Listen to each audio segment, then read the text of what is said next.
Hey guys, gals, uh, welcome to part two of this series here, this calibration series. What we're going to do here today is deep dive into this program here, this DisplayCal. And we're going to use one very specific tool along with this, which is going to be my colorimeter here, the i1 Display Pro Plus.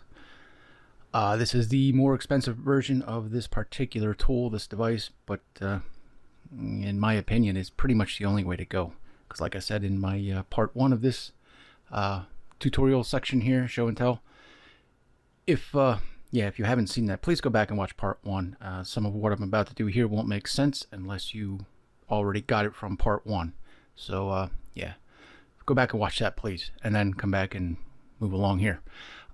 Anyway, this tool is, pretty much the only way to go for future-proofing yourself, because like I mentioned back then in part one, that TVs are only getting more bright, and everything is, pretty much 1,000 nits now, and then all the newer stuff. And as these mini and micro LEDs, become more and more popular and the technology advances there, well, it's only going to get brighter still. So this thing can read, I believe it was up to 2,000 nits, and well, nothing consumer grade is doing that yet. So this is pretty much the beginning and end for future proofing yourself, at least for quite a few years.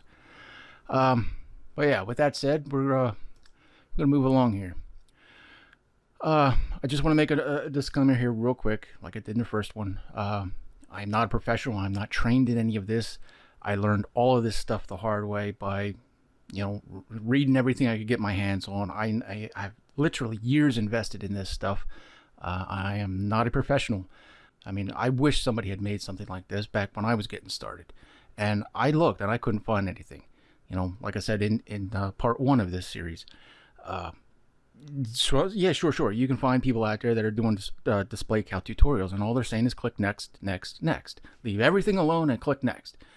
Yeah, that's an option, but well, there's a whole advanced section to this that nobody's covering, and well, there's a use case for these features and functions and options, and that's what I'm trying to get into here. So enough talking, and well, there's going to be a lot more talking, but let's get on with the show and tell here and go from there. All right, now, assuming that you have your colorimeter already plugged in, set up, installed, we can move along here. But like I said, we're just going to focus on that i1 Display Pro Plus and DisplayCal as the software to take care of all of this for us. Now, as I mentioned in the first part of this video, if you've got to use a computer to do any of this. You can't. You got to have a computer to do it. But if you're not going to run your television with a computer, this is going to be a whole lot easier for you, because I'm going to show you that, but this is part of the advanced section of this program. But if you're like me and you're running the TV with a computer or from a computer, you're going to have to install what's called an ICC profile, like I covered in the part one of this series. For the this first page here, this first tab, this is what you're going to see. You should be somewhat familiar with this because you watched part one, right? Good. Come up here to options, and you'll see there's a show advanced options. Make sure you click that. Now, it didn't change a lot, but you do have a few extra features here. This black and white. Literally, like I said in the first part, this is all about temperature. If your TV hasn't been on long enough, well, you might want white level drift compensation, enabled. If your TV has been on for a really long time, and or if you're in a really hot room, LEDs, color changes with temperature. And I don't know why exactly. I just know as an LED gets hotter, it either gets lighter or darker in color. Something about it changes. So then you might want to use a black level drift compensation. Really, for the bulky, I don't care if you're using OLED or just like my TV here is just a good old-fashioned LCD with LED backlighting. You're probably not going to need either one. You shouldn't have an issue there, but it's really just about heat. For older stuff like plasmas and whatnot, this would be more critical. But who has a plasma anymore? Yeah. So I don't think you're going to need it. Yeah, I don't see any reason why you would. I don't see any reason why you would need it. But if you need it, that would be a possible reason for temperature extremes, which you probably don't have anyway. So yeah, moving along here. And again, the same basic idea here. You can create a delay between the samples that it's going to show. You can make it longer, shorter, whatever, if you have a specific use case for that, which again, I don't think that you will. So this page here is all real simple. It's going to be pretty much a rinse and repeat of what we did in part 1 of this. However, one thing that we are going to change up here, we were on LCD generic before, not this time. Now we're going to use the refresh generic, and I'm going to show you why when we actually get into the calibrate and profile session, when we're actually dialing in the TV. This makes a world of difference. This will enable you to do the shadow detail area, or the low end of the gamma adjust or white balance adjustment. Yeah, what am I talking about? It'll allow you to do the high end and then also the low end. Before, you only had the high end option. If you watched part 1, you already know about that, right? So yeah, in this mode here, we're going to use the refresh generic, and I'm going to show you why. Your output levels here.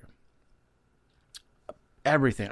It doesn't matter if you're using a cable box. It doesn't matter if you're using a Blu-ray player, and it doesn't matter if you're using a computer. Just leave it at full range auto. This is a dead standard. I'm sorry, it just is. All video has information above and below 16 and 235. 235 being, quote unquote, pure white, 16 being pure black. Well, no, it's not. 0 is pure black. Everything's digital now. Nothing works here anymore. So you can leave it at auto, but I wouldn't. I would select full range, because everything is full range now. We covered this in part 1. So yeah, I don't think I'm going to do it here. So, all right, moving along.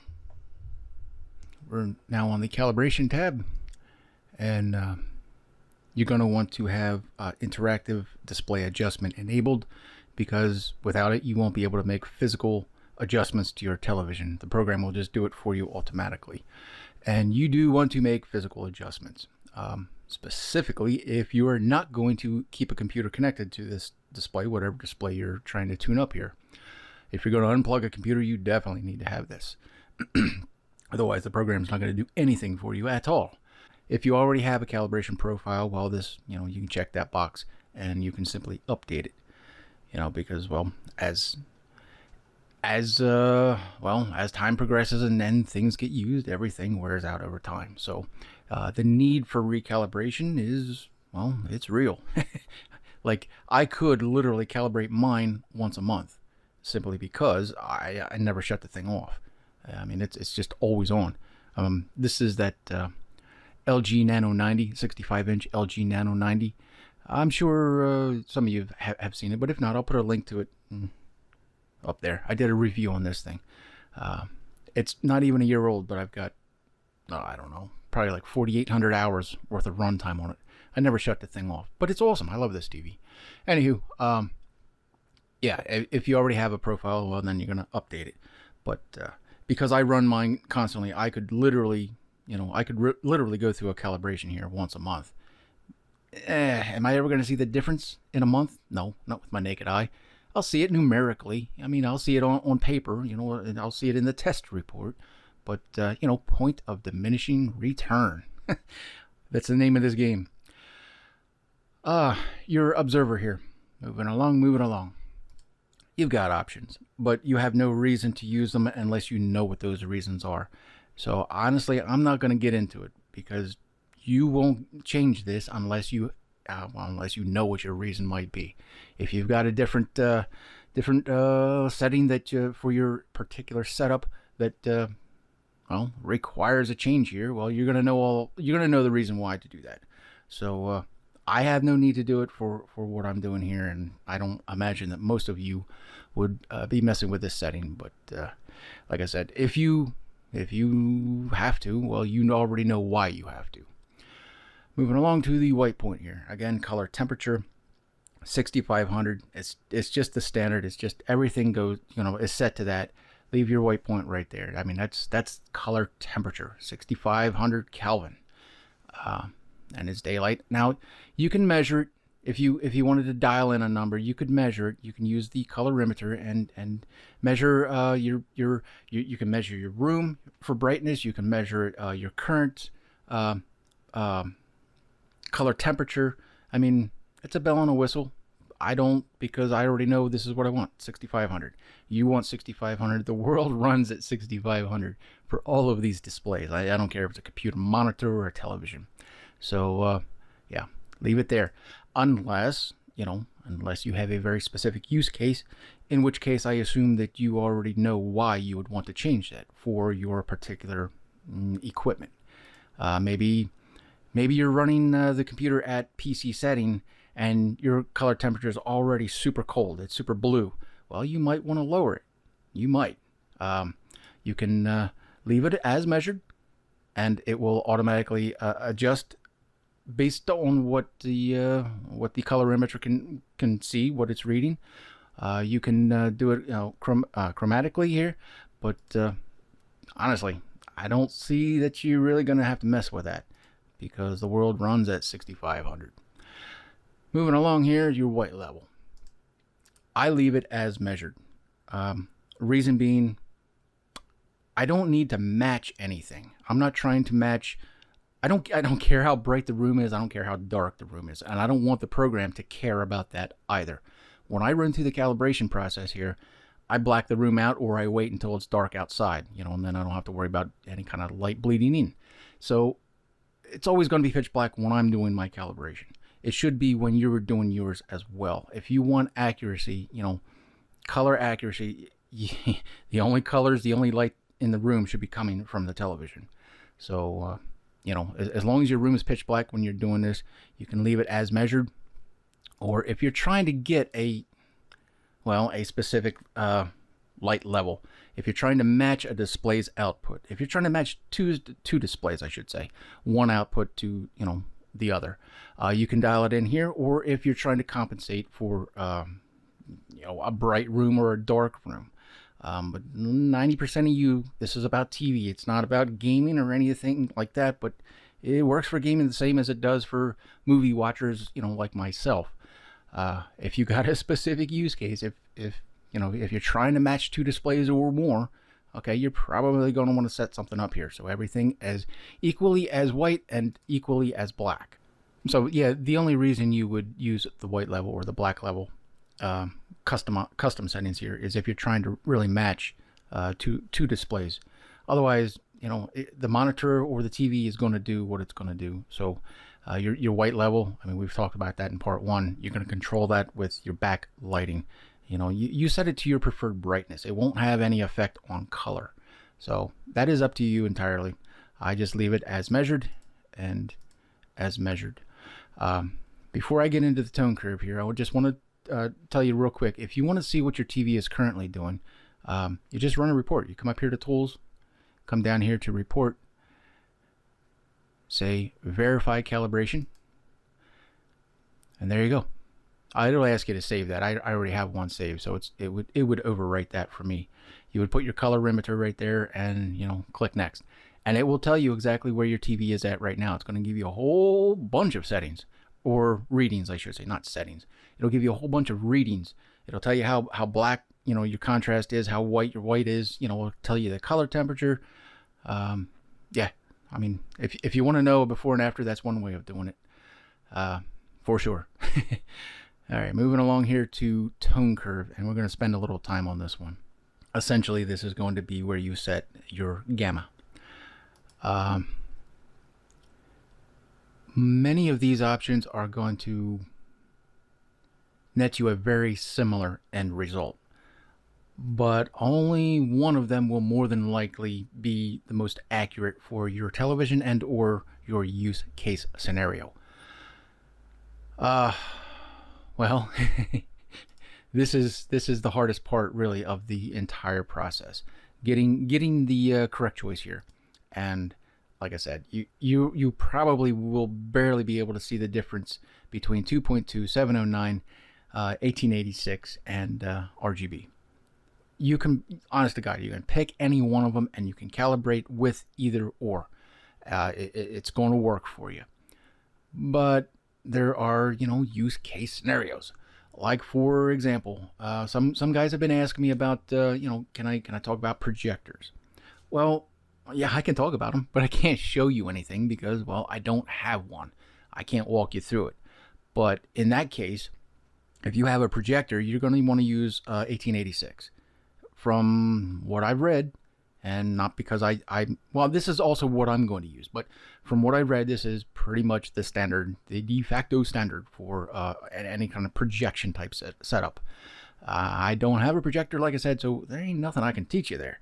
I can't show it to you anyway, and I'm all about the show and tell here, so I don't want to talk about things that I can't back up. So I'm just telling you what I've read.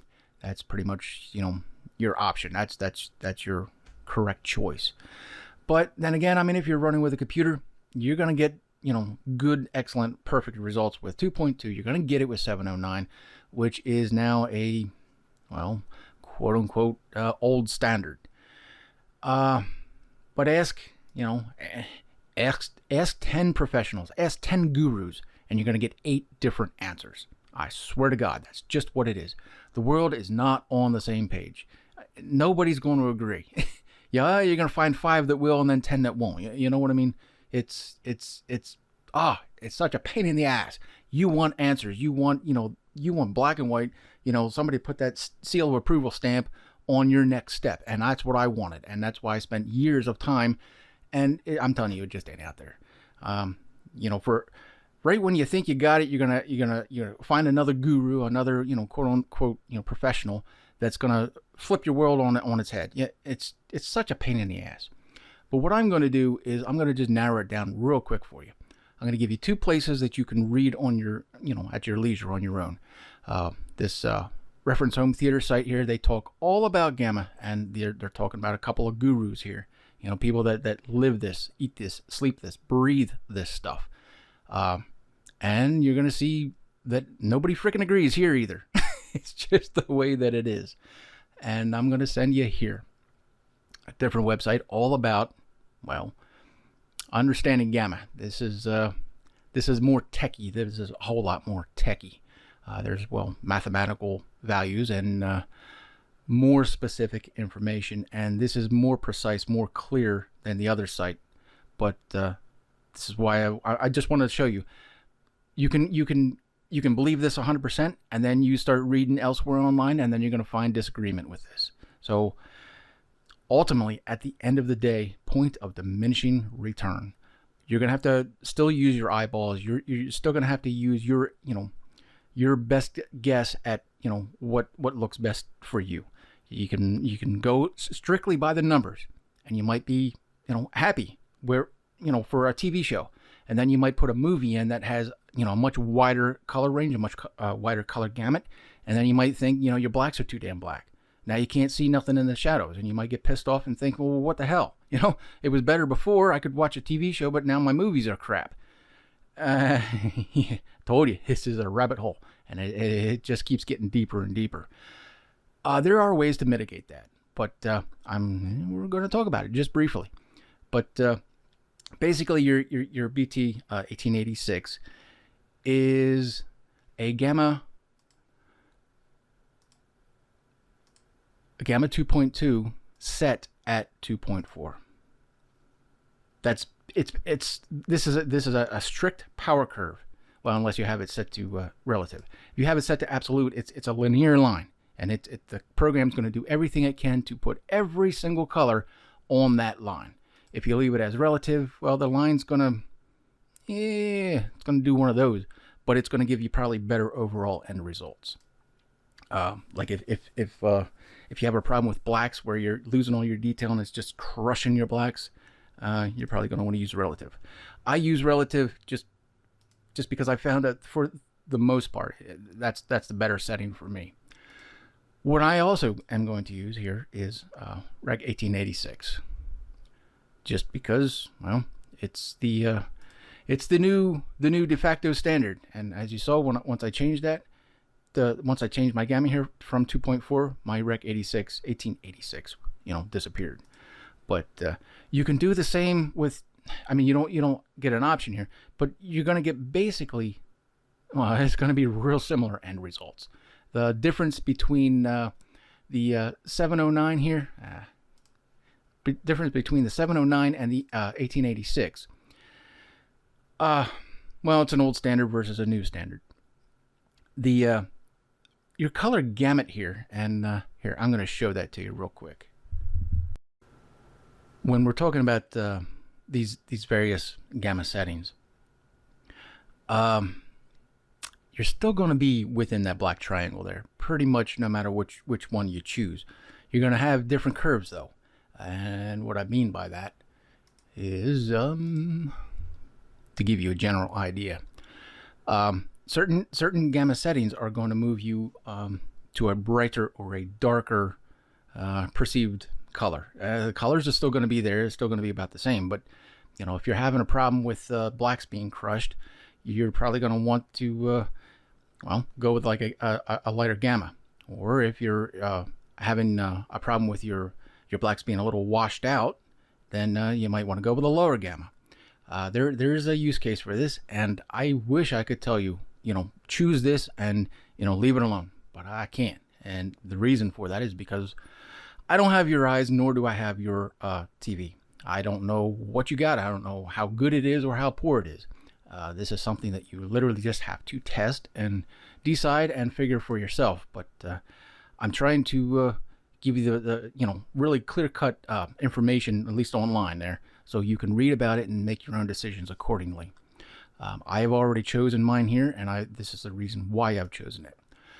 Now, because I am running with a computer, you could use the sRGB standard, which is really specifically for computer.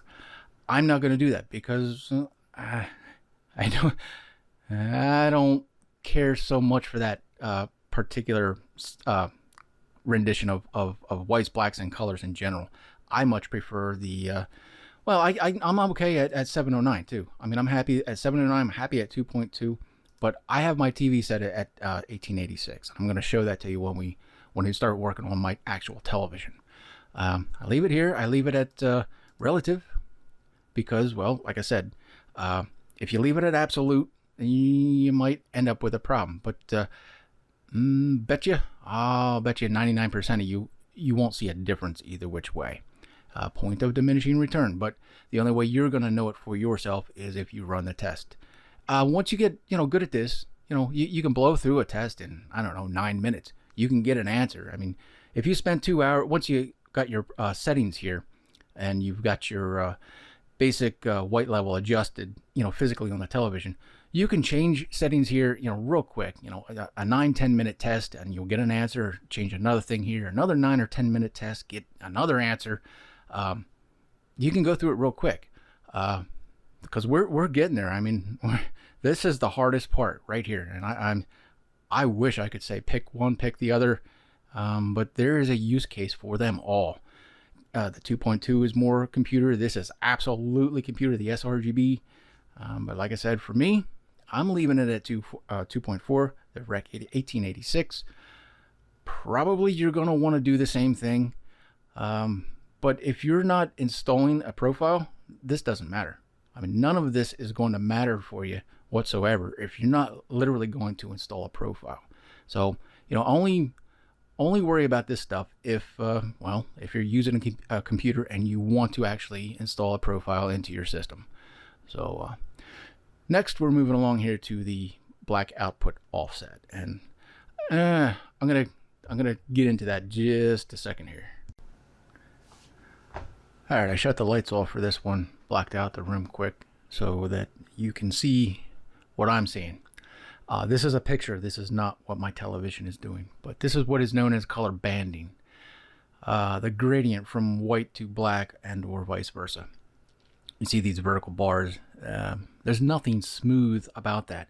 It's not a smooth transition or fade from white to black or vice versa. That is what I'm talking about when we're talking about the black output offset. Normally, it's at 100%. Normally. You might not get the smoothest graduation of, white to black at 100%. And if you're coming up with something that, well, looks like that, then that's something you're going to have to play around with here. You can try any number from 0 to 100. It's going to affect your it's going to affect your accuracy as well, but it's going to affect the graduation there that you just saw. It's something you literally just have to play around with. Again, it's there is no right or wrong. You just gotta test it. And like I said earlier, it don't take long to run these tests. Once you got your basic settings here, this is primarily where you're gonna focus. Right here, primarily that's gonna be it. The rest of it's pretty dirt simple. You just gotta title everything, do a before and after test, and ultimately pick your poison then. Okay, that's that. Turn the lights back on. Oh, the ambient light level adjustment here. Again, I don't use it neither. I don't imagine that you would need it either, simply because, well, if you follow my suggestion, I mean, you got to do you any which way you like, but if you follow my suggestion here, you're going to have a pitch black room when you're doing this. So you're not going to measure ambient light. Aside, the only light that's going to be, filling the room is that of your television. And you can measure that also as well, by setting your meter up. And there's a specific cover on this particular meter, this i1 Display Pro Plus, that you would flip the cover over it, and then you would measure the light in the room, or measure the light from your television. Again, there should be no reason for that, because you're going to control all of that, your brightness of your television. You're going to control that with your backlighting, and you're just going to do that according to your own eyes. There is no correct or incorrect number for that. If you like a brighter screen, well then, hey, that's you. If you like a darker screen, again, that's just you. There's no right or wrong there, and it will not affect your overall measurements. So there's that as well.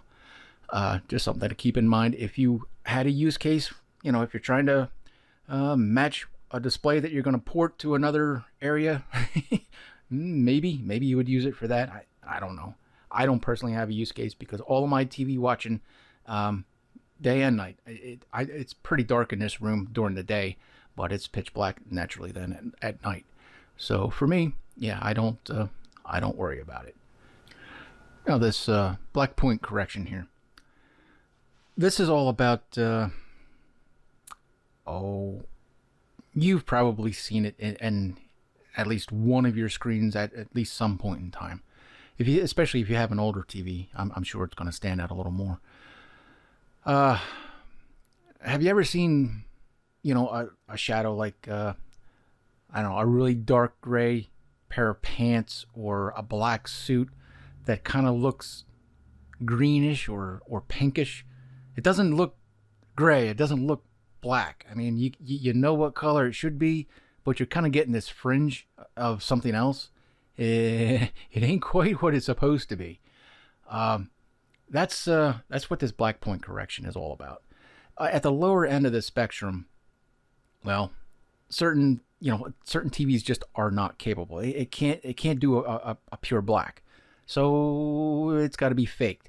In which case, the program, in this case here, the program will start adding power. Well, it's going to change the color slightly to make a gray an actual gray, make a black as close to an actual black as it is perfect or humanly possible. Not programmed, but yeah, it's programmed to do its best. If you leave it in auto, that is. If you put it in manual mode, uncheck the auto box here, you can choose. If you have the problem, you're probably going to want to spend some time here playing around. Make big change, little change, and then come somewhere down to the 50% mark and try it again. Note the difference each and every stage, and then you'll know if you need a little more or a little less. It's just a quick way of dialing in what's going to work for you. But again, you're only going to need that if you are having a problem with, well, like I said, your blacks or your grays, your dark grays or blacks. If they don't look dark gray or black, if they got a greenish hue to them, I mean, that's specifically what this is going to change. It's going to change hue. Well, that's your use case scenario for this. Now, for the most part, you're probably going to be okay at auto, but I don't suggest you do that because we've changed this. We've changed our mode back here on the first tab. We went from LCD and we changed it to generic. And the reason we did that, I'm about to show you coming up. This normally set to auto, it's still probably going to work fine for you, but I wouldn't leave it there, because you're going to use an LCD the same thing that I'm using. I don't care if it's an OLED or my TV here, just a traditional LED backlit display. It's still an LCD display. So I would uncheck the auto. I would set the rate here to 0. And well, this rate doesn't matter because there's 0%, so the rate doesn't matter. Nothing's going to happen here. It'll just leave it alone. It'll leave the black point as measured with a black level and your gamma curve here, and you don't really have to worry about this. But if you leave it to auto, it's probably going to be fine. But like I said, if you have any strange colors happening with your blacks and your grays, this would be why you would adjust here. And then calibration speed is what it says on the tin. I leave mine set to high because, well, honest to God, I've tried them all. I can't see a difference. I mean, I don't see any difference. It doesn't seem to make any difference in my test results, and I've done some back-to-back testings here. So pick your own poison. You try them all. Maybe you get a different different test result than what I'm getting, but I just leave it at high. High works for me, and that's you know what, guys? I think that is basically that in terms of your settings on this program. I think we covered it, because the next step here is rinse and repeat of what we did in part 1. So again, I mean, I don't see much to talk about. Well, let me cover the black point compensation here real quick. Those of you, I would lay money. You've experienced it before. Those of you that do not know what black crush is, it's the point in which the blacks are, the difference between, say, 0, which is the pure black, and then let's say I don't know, 14. The difference between the two is well, you can't see it. Your screen isn't doing it. There's detail. Each number has a color value associated to it. Yeah, at a certain point, some TVs just can't do it no more. You're crushing your blacks, where something that should be a dark gray, it just looks black. Something that should be black, well, it might look gray. Weird things can happen in that zone, and then you get some banding, some weird artifacts, and things like that. I wouldn't use this, honestly. I would spend all of your time, all of your adjustments right here in your gamma, your black point correction here. I would spend your time there.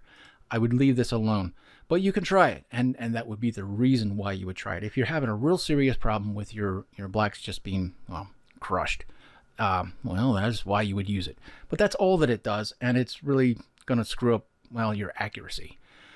So keep that in mind as well. I mean, if you're shooting for those numbers, you're definitely not going to want to use this. But everything else here, I mean, is pretty much what it says on the tin. You name it, whatever profile that you're going to create here, you name it whatever you like. And yeah, like I said, I've covered all this stuff before, so I don't see any need to go over it again. I'm going to do 778 samples worth of pictures, and leave the patch sequence set to minimize display response. And yeah, it's going to take me approximately 17 minutes to do this test, at which point I will have a profile that I can install, and then it's just doing before and after comparisons. So yeah, we're just about there then. We're pretty much done with the program.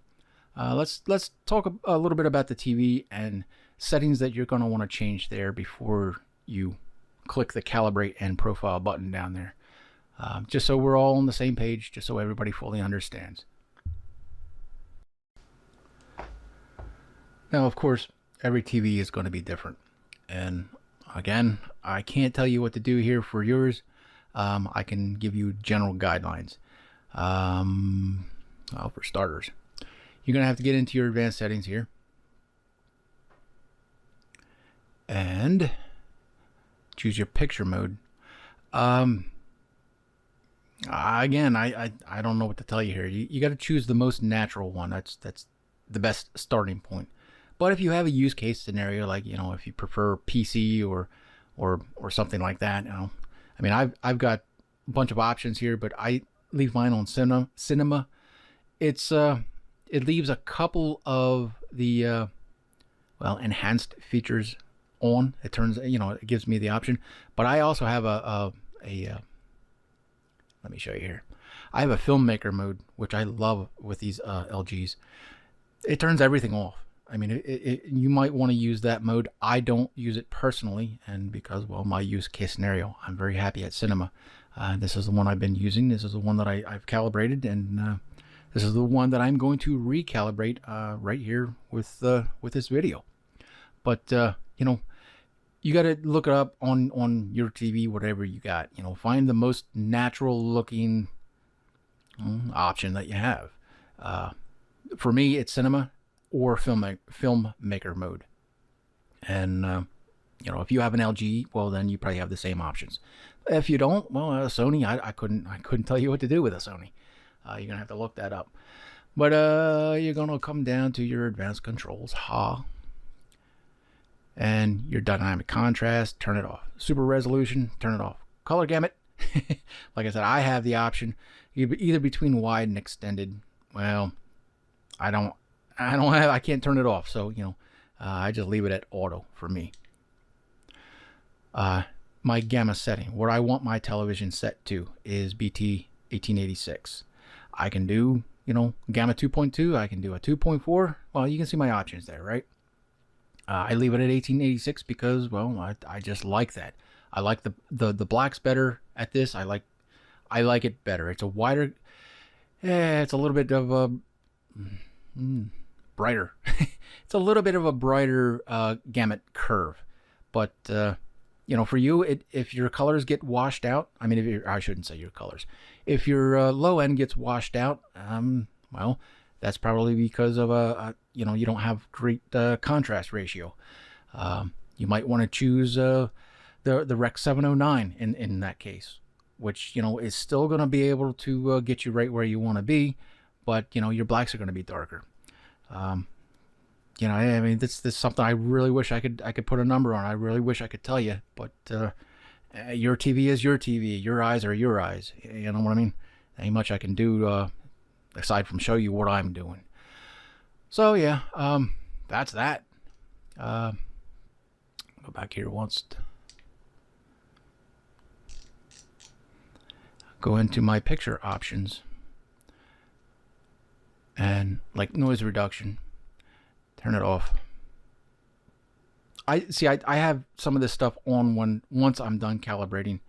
I turn some of this stuff on because, well, I find that it works good. Now, remember that picture I showed you where those vertical bars, when the graduation from white to black, and you had all those vertical bars, it was hardly smooth. This TV can really smooth that out for you. You might have options here that you'd rather use versus using some of the options in the software. Again, I don't know what to tell you, man. Boys, ladies, girls, yeah, you got to pick your poison there. Again, with a black level here, I can't turn it off, so I just leave it to auto. you know, these are my settings. These are always where I'm at. You know, you're seeing what I'm seeing. It's all real time. My local dimming I usually keep on high, but for calibrating, turn it off. Really, you gotta turn it off. It will mess with colors. It will mess with it. It can mess with it in a bad way. Contrast. It's bad. It can be bad. Samsung. I know that Samsung Q90R that I had. The world seems to love that thing, but that's a TV I seem to love to hate. Anyway, I'll put a link to the reason why. That thing was. You want to hear a real American Horror Story? Well, yeah, well, yeah. Go watch that one. I lived it. So, yeah, me and Samsung, we don't get along. I don't hate the brand. I hate the company. So, all right, whatever. Moving along here. That's what I'm doing. These are my my setups here. I don't use none of this True Motion stuff because I have a 120 hertz display that I'm using my graphics card to drive at 120 hertz. So, you know, I'm living the real deal. I don't need True Motion. I don't need fake True Motion, I should say. I don't even know if this is supposed to be like a fake 240. Whatever it is, it ain't gonna be true. I'm already doing it for real. So, yeah, once you got your TV set up, you're ready to rock and roll with calibration. And I gotta set my other tripod up, and yeah, we're gonna get into it. Just real quick here, I think I showed this once before, but I'm gonna show it again. The basic setup here. I've got this really handy dandy nifty tripod. It's infinitely adjustable. It's got this telescopic arm, as you can see, and my colorimeter then right there on the end. When you can, man, do you hear that? No, you probably can't. Let me spin the microphone around and let's let you hear this.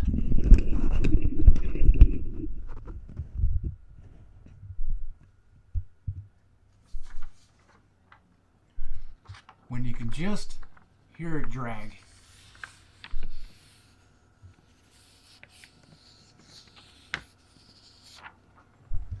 When you got the slightest bit of drag, then yeah, you're perfect.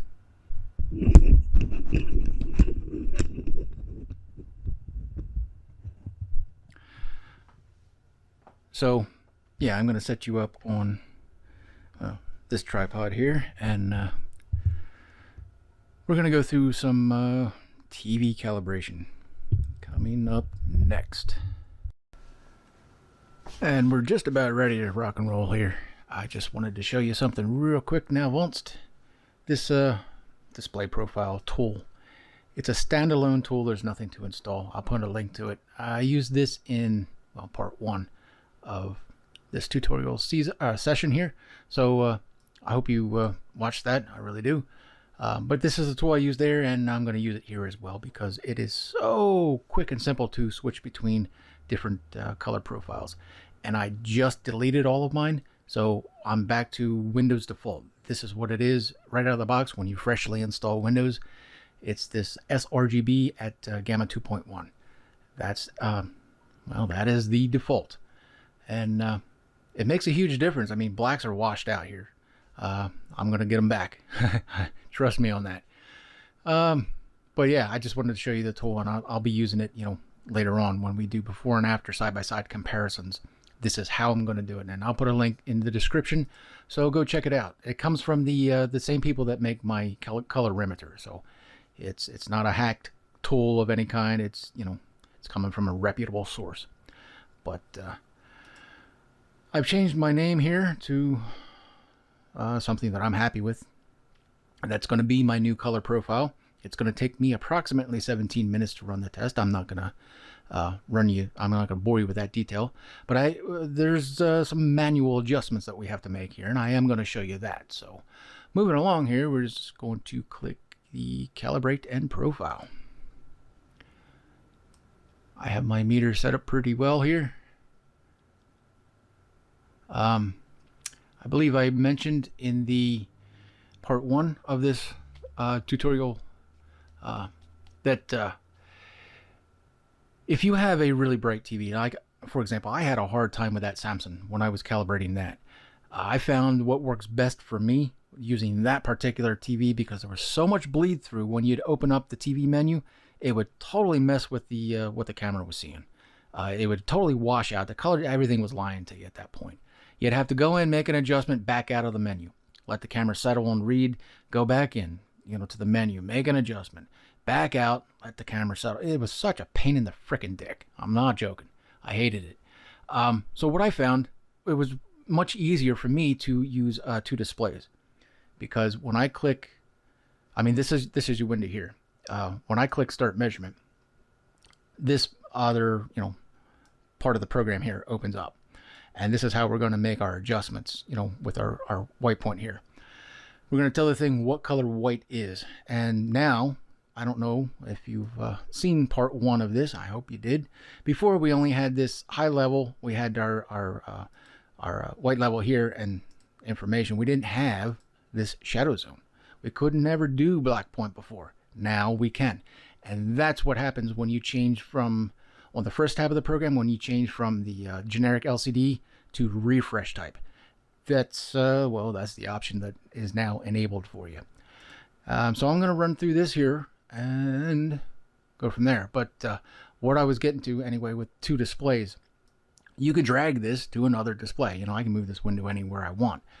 So I was getting light. Because, the header of this thing is white, and just that was enough to bleed through and make, it would make a difference in what the camera was reading. It was such a pain. That freaking Samsung just did nothing but piss me off. Oh, when it was working good, it was great. It did have a really nice picture, but whatever. I'm glad it's gone. Yeah. Anywho, if you're having the same problem, you might want to use, a secondary display, and then you can drag some things over, and you can make this whole window here just one big test patch. You can make the whole thing, as big or as small as you want the test patch anyway. Yeah,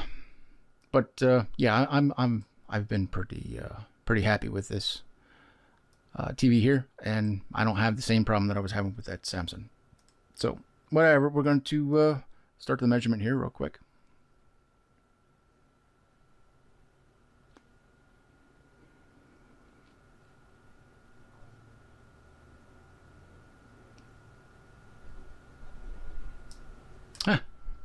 And I'm still good. I can tweak blue a little, so I'm gonna go do that. And I gotta come into all settings, come in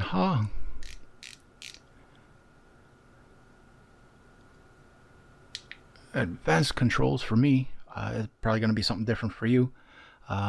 White balance for me, and I'm only doing a 2-point. I'm still only going to do the 2-point because I know we're doing the high measurement here. I got to change that from low to high, and now there's transparency. Yeah, transparency here. I can see through there, but when I click one of these, it's going to disappear. You'll see. I have, a little high on red and green, not quite enough on blue. So I'm going to click blue, and now you can see the screen. Now you can see the program anyway. It's so good. There's nothing that really has to be adjusted here. It's so good. A delta E of 0.6 is, you can't see it with the eye. Anything under delta E of 1, you cannot see with the human eye. And it's very questionable if you can see, a 1.2 or a 1.5. It's still questionable.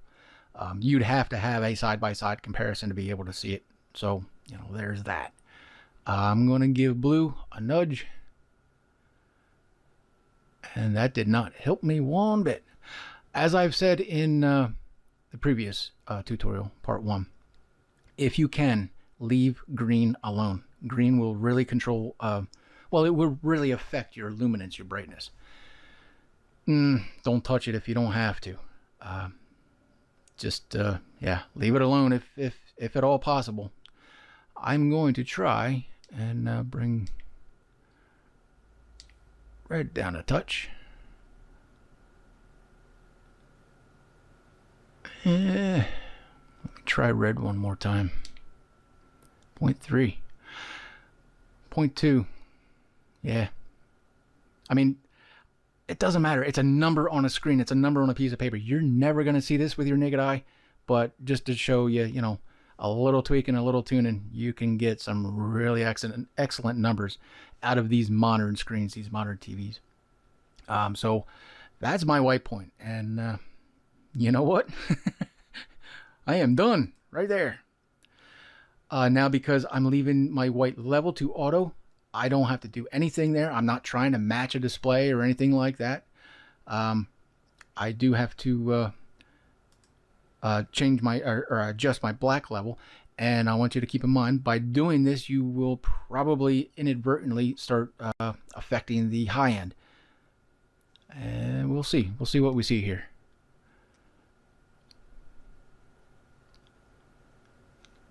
That's that's really damn good. Now, because I didn't tell my TV that I'm working on the low level, I have to adjust it here. We went from high, we gotta go to low, and pick a color, any color, huh? Again, it's right there. It's right there. I mean, there's nothing that I have to adjust, but you know, we're here. You know, it doesn't take nothing but a couple of clicks. So I have a little too much blue, it looks like. So let me change to blue. I've already pulled a bunch. Gonna pull a little more. That was one click. Let me try add a touch red.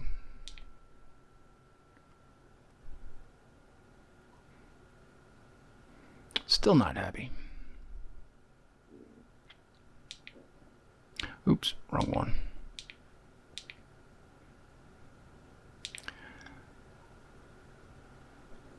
Nah, she is out of whack. Point of diminishing return, people. Always, always, always keep that in mind. Take one out of red.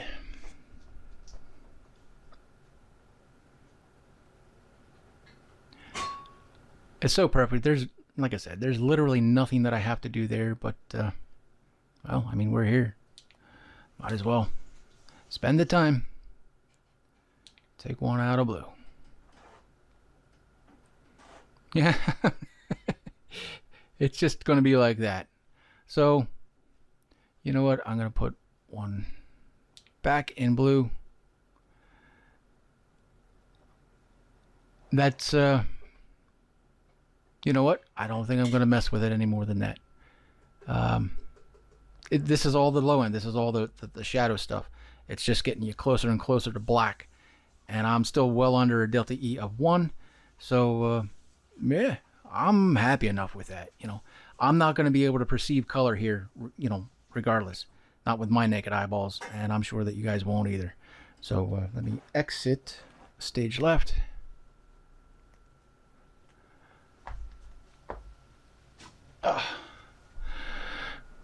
Stop the measurement. Now, just to make sure that we have our high end and our low end of our white point and black point here. Come down here to this I. I'm guessing that's information. I honestly don't know what that stands for.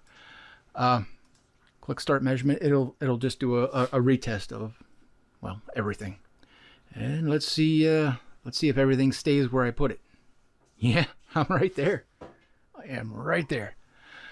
My high end is delta E of 0.2. I mean, come on now. You ain't getting no better than that. Low end, delta E of 0.8. Again, can't see it. Anything lower than 1, you literally can't see it.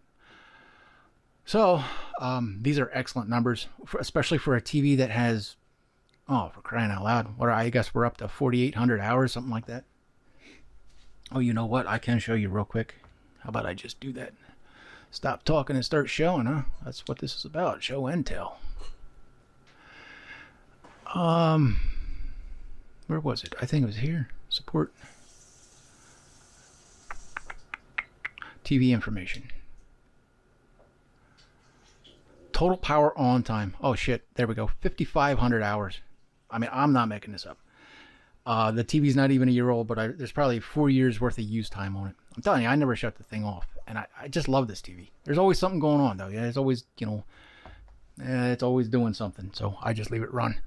Anywho, a TV with this many hours, I'm still able to dial it right in. So far so good. And we're done. That's and you're done. If you're not going to install an ICC profile, if you're not going to use a computer to drive your screen, you're done. This is all you can do. You can set your brightness, your contrast. You can tell the TV what color is actually white, and that's what you just did here. And you're already 90% of the way there.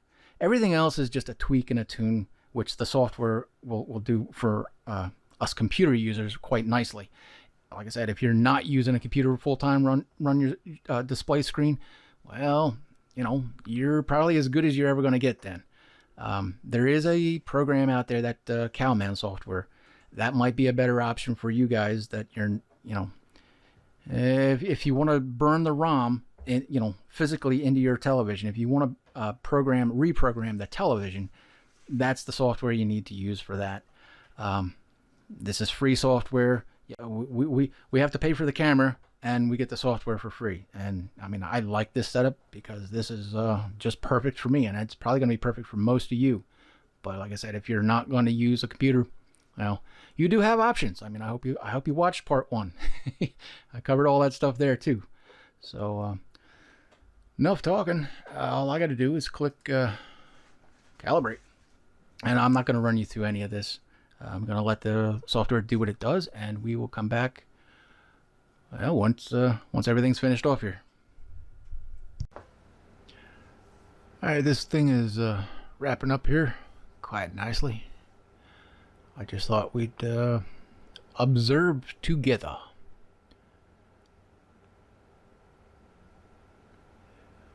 Wait for it.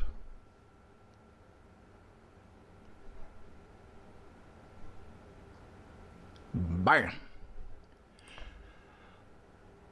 So that's all right. I mean, it's okay. I don't know if I can get better or not. There are a couple of settings there I can certainly play around with, but I guarantee you it's a whole crap ton better than it was. And yeah. Let's do a little before and after.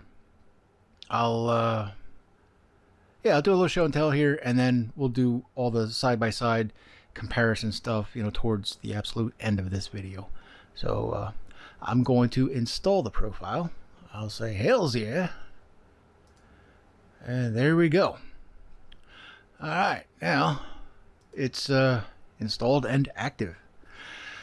Oh, let me bring up some good side-by-side comparisons here. We're going to do some YouTube video. I believe we'll do just what I did in the first video, on part 1 of this series, I should say.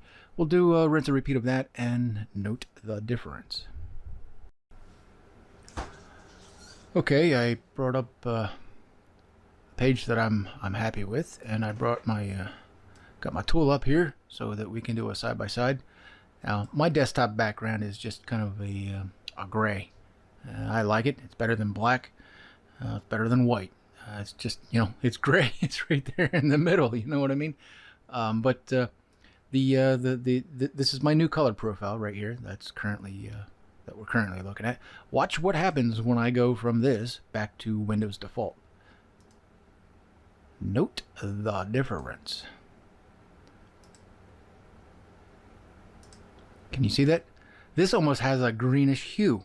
I mean, this is what I was talking about back at that other section where I said, you would use this. Well, you had to 0 to 100%. You could kind of tell the program, how to adjust, how much hue, and how, what kind of strength to use in that regard, if you were having a problem with it. But yeah, I mean, I'm pretty sure this camera can pick it up. So yeah, that was interesting.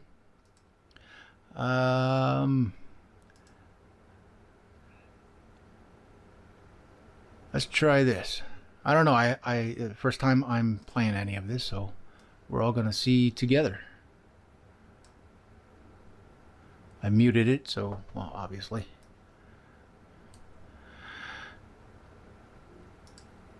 Pause it there, and Windows default, and my new color curve. So before, after, before, after. Yeah, not that much difference there. Let's try another patch here, another section.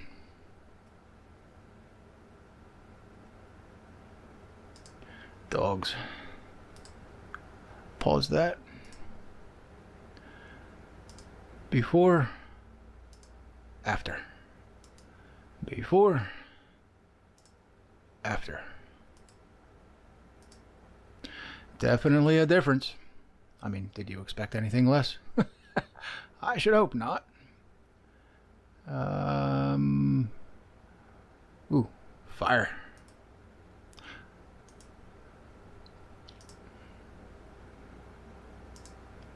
Yeah, not a lot to see there. It my 1886 Gamma, it definitely darkens it. So before, oh come on now. Before, after, before, after, before, after. Yeah, I'm definitely getting much better, much deeper colors and much richer colors after calibration. And two, of course, I'm using a different gamma setting. So, I mean, this is why gamma is so incredibly important. You gotta get it right. And what is right for you is not going to be right for me, and vice versa. Like I said, typically for a computer, you would use a gamma 2.2 or sRGB. I don't like what it does. I don't like the colors. I don't like the way it looks. I mean, I'm using my eyeballs here, and I live in the real world the same as you. When I see skin tone from other people, when I see clothing hanging on a store rack, you know, when I'm watching, you know, a green, a blue, a red car go up and down the street, you know what I mean? I know what the hell that looks like. And if I don't see exactly that on my freaking, you know, big, bad, super expensive, you know, big screen TV, well, I'm going to be a little irritated. You know what I mean? That's the point. That's the main reason why you need to calibrate these things, because they're always, always, always wrong. But then too, I mean, you got to get something that's just pleasing to your eyes. And, you know, calibration, it's a needed thing. Anyway, before, after. Before, after. Before, after. Before, after. So yeah, I mean, you can see the difference. Let's try some other ones here. Vata, agua. Before, after. Before, after. Before, after. Subtle. Much more subtle than the last setting that I was using. And there's a reason for that. Because I did, well, I'm going to show you. I've told you, but I'm going to show you more towards the end of this video why I'm using this setting, the way I've chosen it. Just because it is more pleasing to my eyes, and since it's my TV, you know, I'm the one that it has to please. I'm not quote unquote following the rules. I told you the general rules of thumb, so you know, you still have to make your own choices for you. But for me, I prefer this 1886 gamma setting at you know, gamma 2.4. That's just what I use. I can tweak a couple settings, maybe, you know, dial it in a little closer, but I just want to do some before and after here video, because I'm all about video. I mean, I don't care about video games, honestly. I don't play them. I don't use them. You know, I'm all about videos, you know, movies. Come on, YouTube. I'm all about watching movies. I don't care about you know, video games. I know a lot of you guys do, and that's cool. You know, that's cool. But it's just not me. It's not my cup of tea. So yeah, before, after, before, after, before, after, before. Oh, damn it! I did that. God damn it! Before, after, before, after. So you can see what's going on there. I like this settings because, well, I've done a lot of side-by-side comparisons. I've done a lot of testing. I may not get the best numbers on paper using these settings, but I don't care so much about that. I care about, you know, my what's pleasing to my eyeballs, what works best for me. So these are my settings, and that is the reason why I have chosen to do things the way that I currently do them. So, all right, I think you've seen. Let's do one more here. Before, after. Before, after. Before, after. Before, after. Play. Before, after. Before, after. Before and after. So, yeah, you're seeing what I'm seeing. This camera, I'm not gonna change anything with the camera.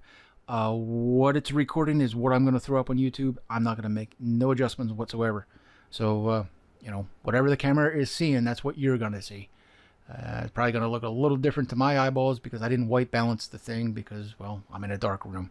That's the way I'm doing these tests. So I know my white is correct on my television. I have my camera set here to 6500 Kelvin as well for white point. So it should be, you know, pretty damn close enough. There shouldn't be, you know, any weird, goofy stuff going on. But, all right. Yeah, enough of that. Well, I don't know. Hang on a second. Saw some mutts. Come on, YouTube. Why you do me like that? Just real quick. Before. After. Before. After. Before. After. Before. After. Alright, enough of that. And now I'm going to do, well, we're going to get on to numbers. I'm going to set up to show you what I'm talking about. I'll show you the test results of all of these, the before and the after. Anywho, I will put chapters to everything like I did in the first video. So, I mean, you can skip through and look at what you want. But, all right, that's the essential bits and pieces of it all. Now I'm just going to do, I'm going to show you the before and after, you know, do the HTML files and compare them side by side. But that's the gist of it, guys. I mean, guys, girls, boys, girls, whatever. Hopefully everybody got something out of this because, I mean, I tried to make it, you know, very thorough, very complete. Hopefully I succeeded. I don't know. You tell me in the comment section. You tell me with thumbs, I guess, right?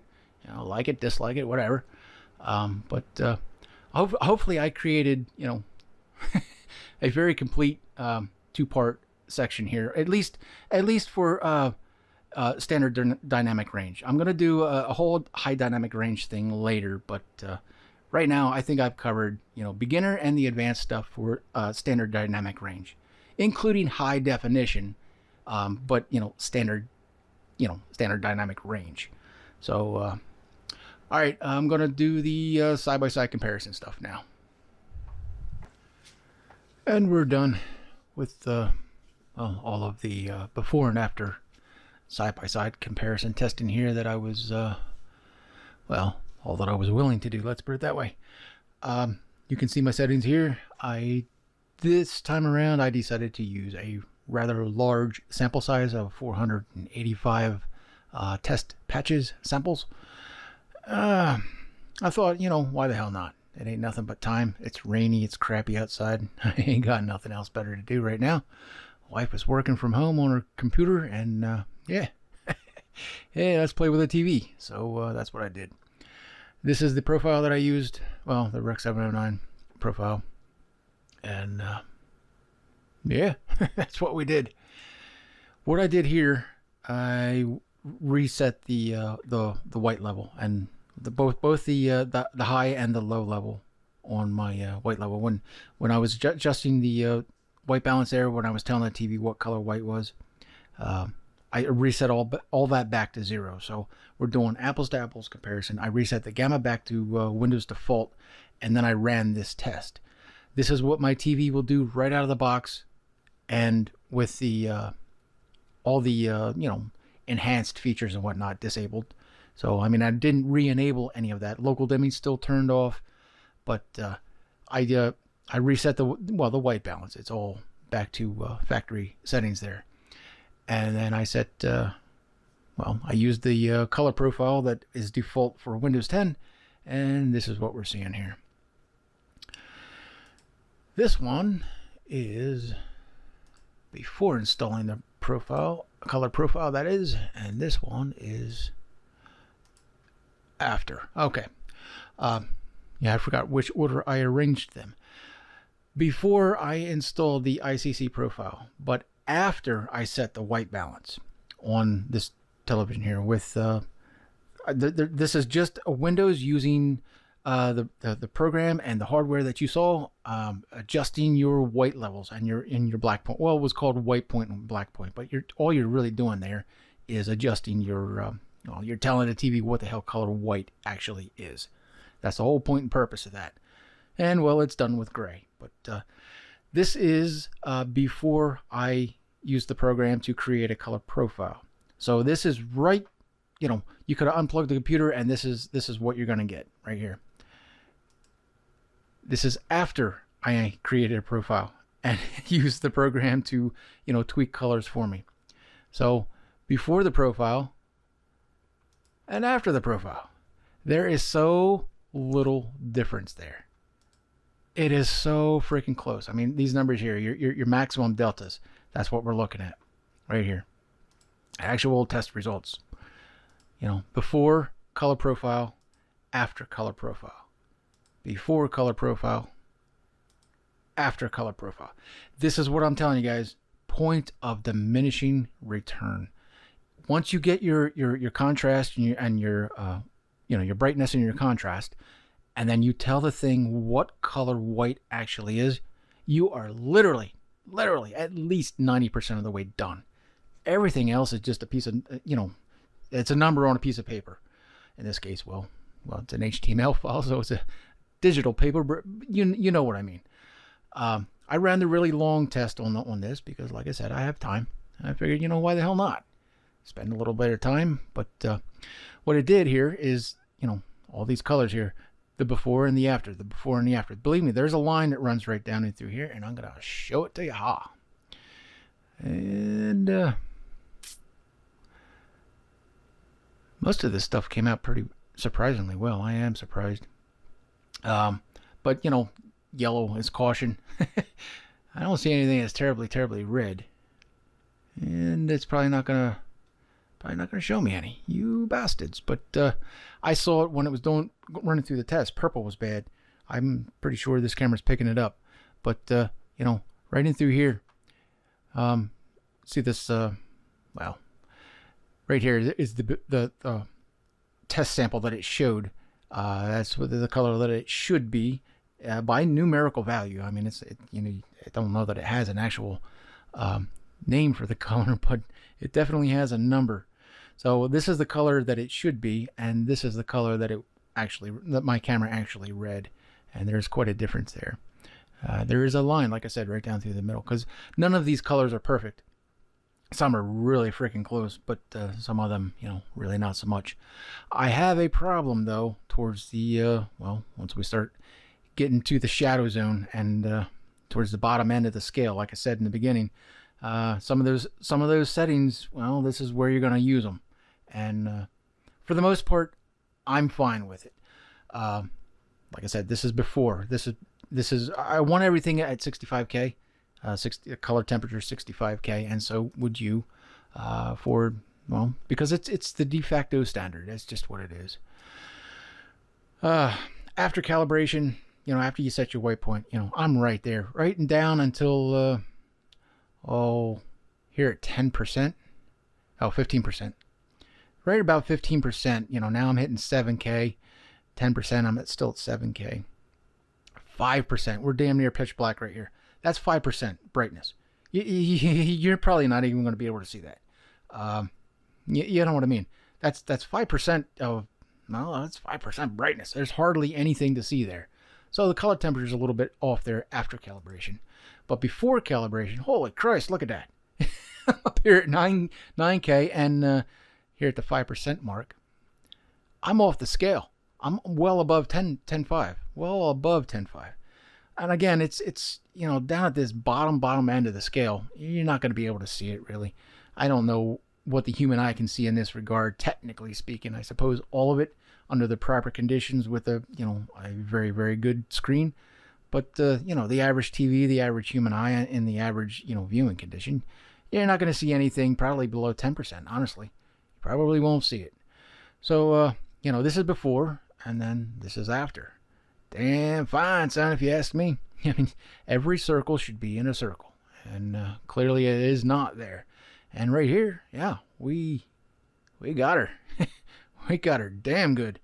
We're hugging that 65K line, beautifully. And the same with this one. Second hell, there we go. This one is what did I say? This is with the white balance set and color profile installed, and this one is with white balance set without color profile. Yeah, let me move them around. That makes more sense, doesn't it? So before color profile installed, after color profile installed, and before anything was done, just the TV, out of the box. So that's how bad it was, and that's how good it got. So pretty happy with that. Nothing to complain about there. Let's see what it looked like before. I'm surprised our gamma was still right there. I mean, I shouldn't be. Newer TVs, they pretty much, they're better. So this was before an ICC profile, our gamma setting. I remember we were shooting for a 2.4, and I wonder what I changed. I think while I was talking and showing you before, when I was showing you some of the settings to change and why you would change them, I kind of think I never changed it back to where I want to be. But whatever, you get the idea. It's right there. It's damn good. Most computers, like I said, they want to be a gamma 2.2. And I mean, this works fine for me, but I'm going to play around with this a little bit more off camera. I know I can push these numbers. I've gotten better results already, but dicking around, wasting your time, there's no point in that. So I'm just going to show you the befores and afters here, and you can see what where you should spend time and where hey, where it's not going to be worth your time to think about it all. But anyway, this is this tab here. Nothing was done, just out of the box. And it's right there. So not a lot to see in this before and after on not in regards to gamma. Pretty damn good all across the board there. Our RGB gray balance. This is basically what is going to tell the thing what color white is. So before ICC profile, after ICC profile. Let me try and line them up a little better. There we go. So before ICC profile installed, after ICC profile has been installed, and you want every circle in a circle. All these should be right down the line. And we are damn good. We are so good. I mean, this is still excellent, right at the 10% mark. Let me move that one more. Yeah, right there at 10%. Again, it's the deepest end here. Right at the bottom pits of black. That's where we start losing it. But what it looked like before, well, there's your problem, son. You know what I mean? Oh, Christ, from what, 58? Yeah, 53%. I mean, we're starting to get, pretty shitty there. 50%, and it just progressively gets worse then. The further down the line you go, the closer to black you get. No color is right. This is why the white balance was so off. That's horrible. You will definitely see that one. But with ICC profile installed and before ICC profile was installed, these are damn close. I mean, it's hard to say one way or the other there, but that's why I keep telling you guys, point of diminishing return. Once you tell the thing what color white is, man, that's 90% of your game. That's 90% of your battle right there. And last but not least, this won't mean a lot to many people, but again, it's the same idea. This is your gamut map, and it's every circle should be in a circle. And, well, that is worse. Yeah, it's, I mean, you can zoom in. And, here, we'll zoom in here. You know, hardly anything matches there. It's a whole lot closer there. And this is going to be the same as, you know, that. So, you know. Getting these zoom settings right. That's pretty close, right? So, that's before ICC profile. That's after ICC profile. And this is before, you know, all of that. This is TV out of the box. That's, you know, clearly shit. So, yeah. That is the name of the game, boys and girls. That's why you want to do this calibration process. It's not hard. I know it's really involved, and I'm sure you still have questions. But what I strongly urge you to do is just sit down and play with it. I mean, once you have the hardware, the only piece of hardware you really need is that colorimeter. Once you got that, wow, I mean, there's your money. You're done. You know. Now it's just software, and you got options there. I showed you some of them, and I talked about some of them in part 1 of this series. So, you know, I mean, you got to spend the time to, you know, get familiar with the stuff. And, yeah, I mean, once you get the hang of it, I mean, it's really easy to blow through adjustments and retests and adjustments and you know what I mean? Sit down and spend a day on it, you know, if you got a day. It's kind of like that. And so there you go, guys. Hopefully this was helpful, beneficial to, you know, everyone. If it was, I mean, let me know. I don't know what you guys like. I don't know what you don't. But you know, the thumbs up or thumbs down, I get that tells me it tells me that you liked it or that you didn't. But it doesn't tell me what you liked or what you disliked. So if you're gonna hit either thumb, I don't care which one. Pick one. Pick whichever side of the fence you lean towards.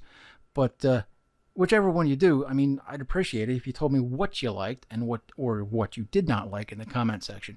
That's more useful, beneficial to me than, you know, a thumb. I mean, I got one too, right? Hell, I got 2 of them. It doesn't tell me anything. You know what I mean? I guess you like it. I guess you didn't. But I mean, a word or 2 would help me a lot. You know, more than a thumb. So I'd appreciate, you know, let me know. So. That's going to be the end of this one. This is, the end of part 2.